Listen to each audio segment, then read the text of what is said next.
Good day. My name is DanielleAnn from Bachelor of Science in Hospitality Management in Section 2C. Steps in taking the complaint. Step 1.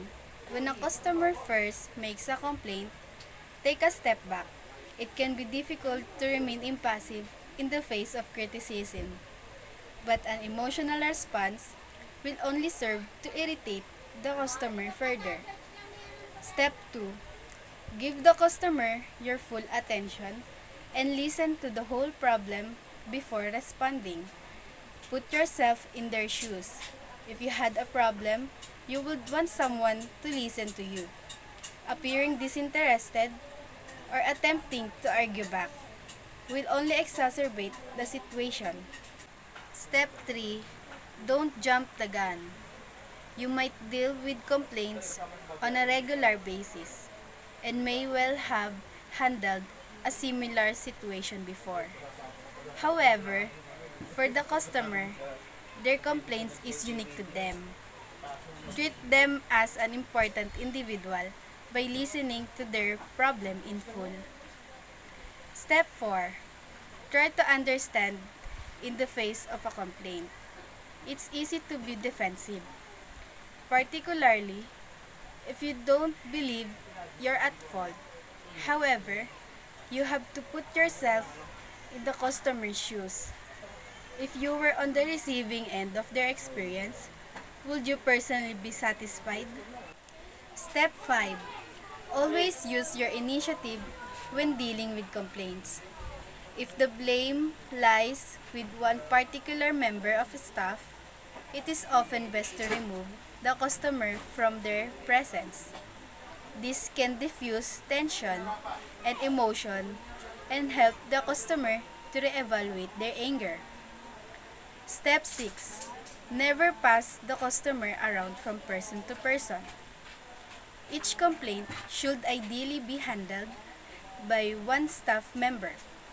Therefore, you should always ensure that the person assigned to the case has the authority to deal with the situation.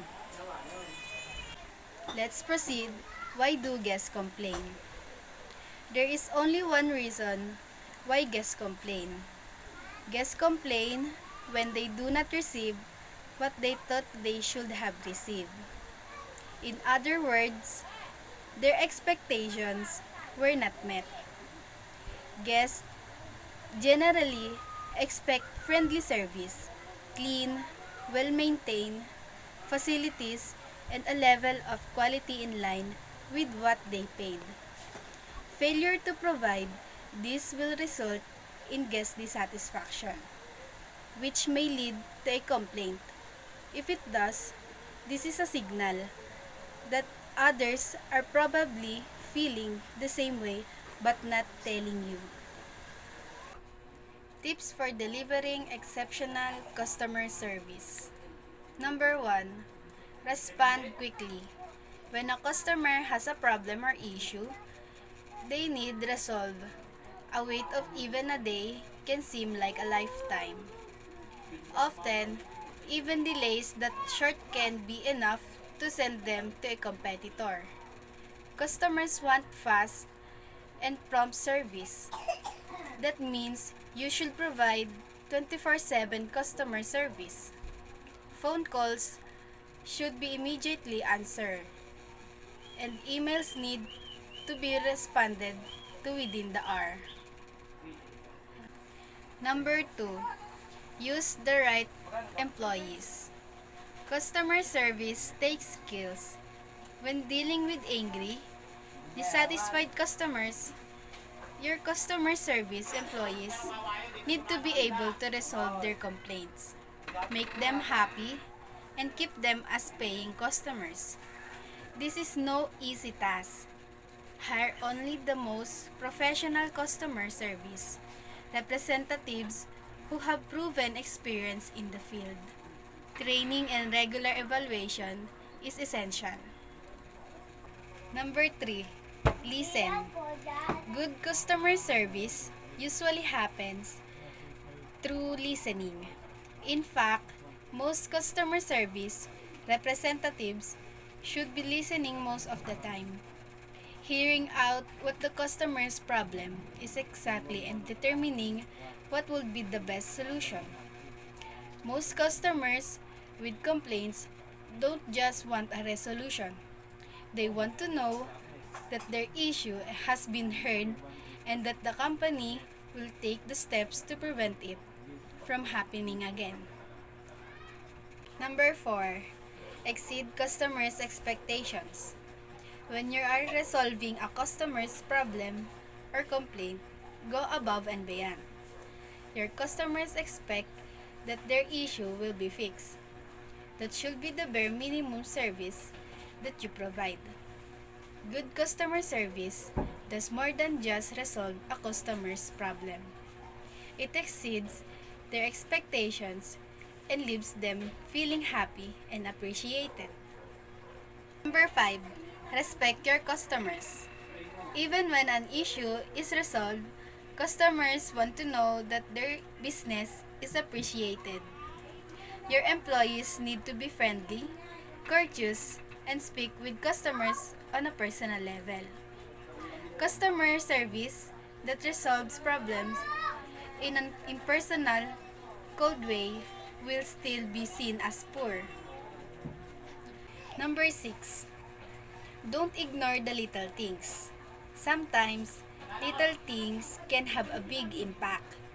Using the customer's name, asking them how their day has been, or proactively calling them after a purchase to find out if here are any issues can all be used to increase customer satisfaction. Tips on how to greet customers. When entering a hotel, most guests want to see an employee make a genuine effort to acknowledge and assist them. Greeting the guests can often be the most important aspect to have a repeat business. Take these 5 tips to ensure your guests never walk out your door dissatisfied. First, we have smile with your greeting. Guests want to hear words of greeting and see a smile. If the employee at the door appears grumpy and doesn't even offer a simple "Hello, welcome to Hotel X," the guest will most likely start their experience off in the wrong mood. Second, stop what you are doing. A guest should be greeted within 30 seconds of entering your hotel. Stand up from your task and offer a smile and words of greeting. After offering assistance, you can return back to your other task. Third, show, don't tell. When the guest enters your hotel, they will most likely inquire about a specific accommodation. Take time to answer right away his or her inquiries, or if possible, show them exactly the types of rooms available. It will only take a few seconds, and your guests will appreciate your time and effort. Fourth, ask questions. Take a moment to ask further regarding his or her needs, often imperative questions. The fifth and last, dress professionally, because you will be the first face that a prospective guest sees. Be sure to dress and act professionally. Avoid wearing provocative outfits that may offend guests. Rather, choose conservative, professional outfits that are appropriate for your work environment. If you present a neat, groomed appearance, your guests will feel more comfortable during a sales transaction. Tips for dealing with complaints.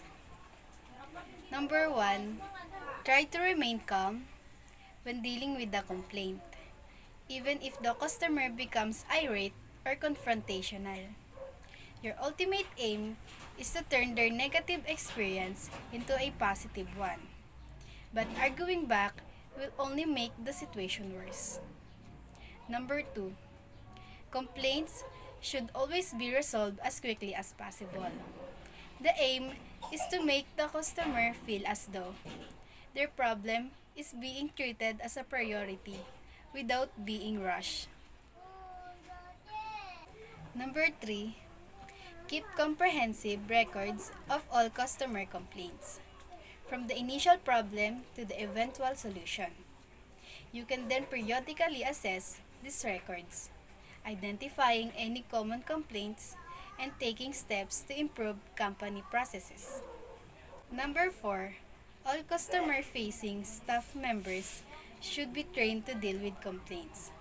If possible, give your employees some authority when it comes to issuing refunds or other consolatory gestures. Forcing the customer to wait for a manager can make a bad situation worse.